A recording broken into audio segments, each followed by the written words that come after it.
topic I will be presenting is shrinking cities. I chose this topic because I am from Baltimore, Maryland, which has fallen victim to decreasing population. I have seen the effects it has on my city firsthand through boarded up townhomes, vacant lots, and overcrowded suburbs. Seeing this makes it clear that the inner city may never thrive like it did decades ago. Now, what exactly is a shrinking city? According to Wikipedia, the basic definition of a shrinking city is a dense city that has experienced notable population loss.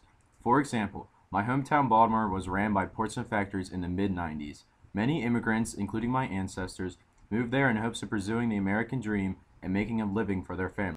As factories started to modernize, fewer workers were needed, thus depleting employment and population. This chart indicates the largest cities with a decrease in population over 20% since 1950. Notice how most of the cities listed are located in the eastern United States as they went through the same process. The three main reasons for city shrinkage are technology advances, outmigration, and aging infrastructure. All three factors are interconnected.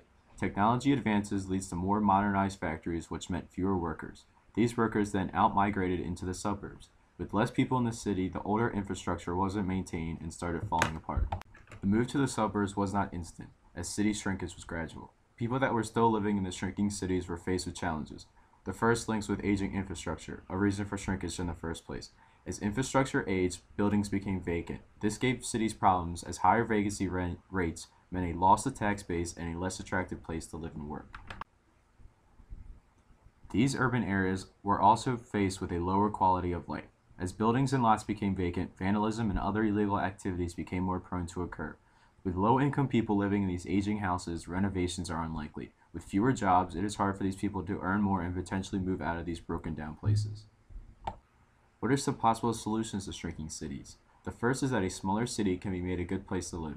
Once large, flourishing cities may never thrive at that level again. However, conditions can be improved in their smaller, less dense condition. Smaller can be better, as a smaller human scale can make cities more livable, less anonymous, and more manageable. A second solution will be to utilize available empty land and transform it into something that resembles a suburb.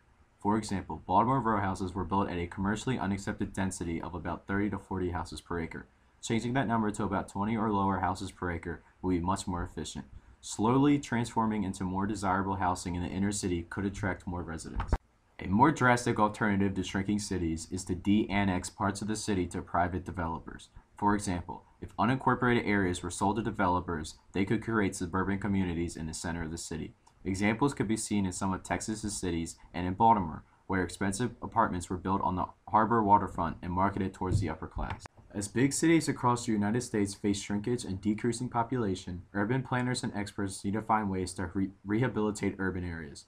Doing so will save beloved cities many people call home and protect something people are so passionate about. With better redesign, cities like my hometown Baltimore can become better and smaller.